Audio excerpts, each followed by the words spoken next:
we got a question from MB23100 who asks, why are we getting Covington versus Lawler again? Lawler is coming off of 2 losses, and Colby won the interim belt and is on a 6-fight win streak. Is there an underlying story here?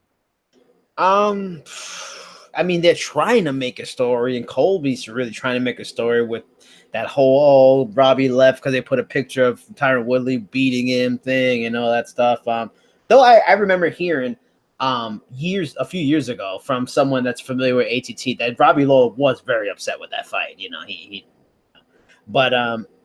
It just they want to get Colby back in action. You got the ATT connection. You can throw out, maybe they train together. Robbie Lawler's still super popular.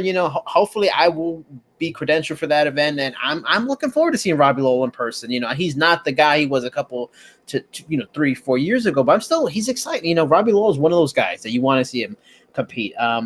It isn't a relevancy fight. I mean, to me, it's a lose-lose fight for Colby. That's why he must really feel confidence in the matchup, and he took it anyway. And he wants to stay active. He wants to make some money, but it's a lose-lose. If he beats him, who's really going to be praising him? Oh my God, what a superstar! He's really the champion. He really has the real belly. He beat a guy like MB23100 mentioned. He's on a 2-fight losing streak, and if he loses, holy shit, he lost to a guy who's on a 2-fight losing streak. Who a lot of people were wondering if maybe he's past his prime. So, I think it's just, you mentioned it a few questions ago.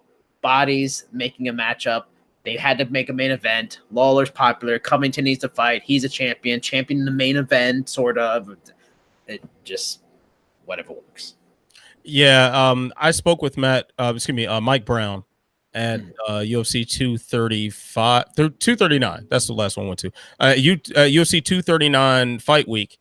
And he said very clearly, like, this was not about the interim title or who was going to fight Usman next. It's like, this was simply the UFC needed a main event, and they called Colby, and he said yes.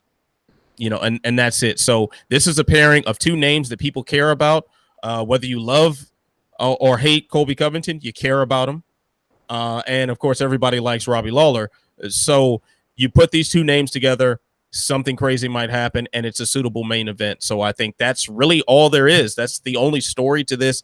It just sucks for Colby Covington that while this man should be fighting for the undisputed title, and he should have fought for the undisputed title quite some time ago, that now he has such a rough stylistic matchup in front of him that very, very well could just derail his hopes for getting that title shot. So if you want to put your tinfoil hat on right now, go right ahead and do so, because I mean, Colby did run up on Dana White in the casino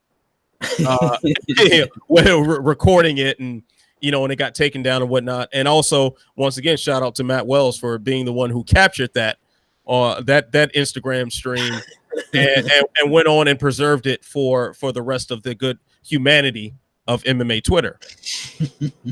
So if you want to ride the conspiracy wave, you can say that, hey, this is the UFC saying, hey, we don't like the way you've been operating, and you got to do this before you get something that you should have gotten already. I just think it's simply because they needed bodies to fill up the schedule, and this is how it boiled down to.